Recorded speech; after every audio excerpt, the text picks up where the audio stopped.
नमस्कार. माझं नाव पल्लवी. माझ्या चॅनलमध्ये तुम्हा सर्वांचे मनापासून स्वागत आहे. सध्या धनुर्मास चालू आहे.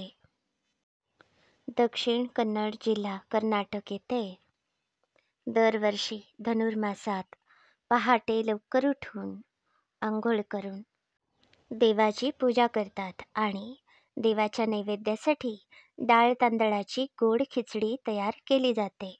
तर आज ही रेसिपी मी तुम्हा सर्वांसोबत शेअर करणार आहे.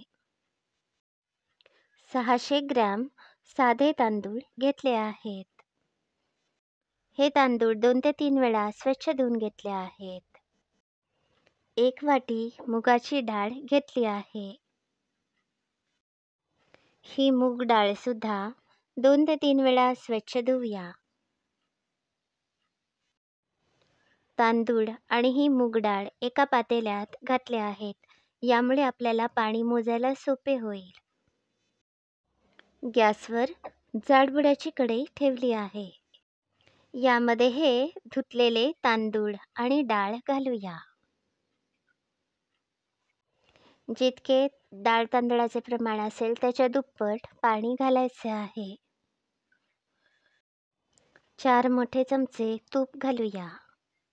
आता चांगले ढवळूया. आता या कढईवर मी झाकण ठेवते. 2 मोठ्या वाट्या भरून गूळ घेतला आहे. आता या कढईवरचे झाकण बाजूला काढते. हे बघा, डाळ आणि तांदूळ व्यवस्थित शिजले आहेत. पाणी सुद्धा आटलं आहे. यामध्ये हा चिरलेला गूळ घालते. गुळाचे प्रमाण आवडीप्रमाणे कमी जास्त करू शकता. 2 मोठे चमचे वेलची पावडर घालते. आता गॅसवर मंद आचेवर ही खिचडी आपण तयार करूया. यामध्ये 1 ओला नारळ खोवून घालूया. पुन्हा चांगले सरमिसळ करूया. या कढईवर झाकण ठेवून 1 वाफ देऊया. या खिचडीमधील गूळ विरघळल्यावर गॅस बंद करायचा आहे.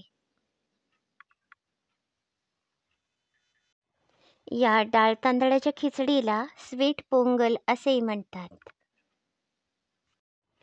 या खिचडीमध्ये तुम्ही काजू आणि बेदाणे तुपात तळून घालू शकता. आता 5 मिनिटे झाली आहेत आणि गॅस मी बंद केला आहे. ही खिचडी तुम्ही सुद्धा तुमच्या घरी नक्की करून बघा आणि अभिप्राय नक्की कळवा. अशाच सहज सोप्या रेसिपी बघण्यासाठी माझ्या चॅनलला नक्की भेट द्या. याबरोबरच माझे चॅनल सबस्क्राईब करा, शेअर करा. धन्यवाद.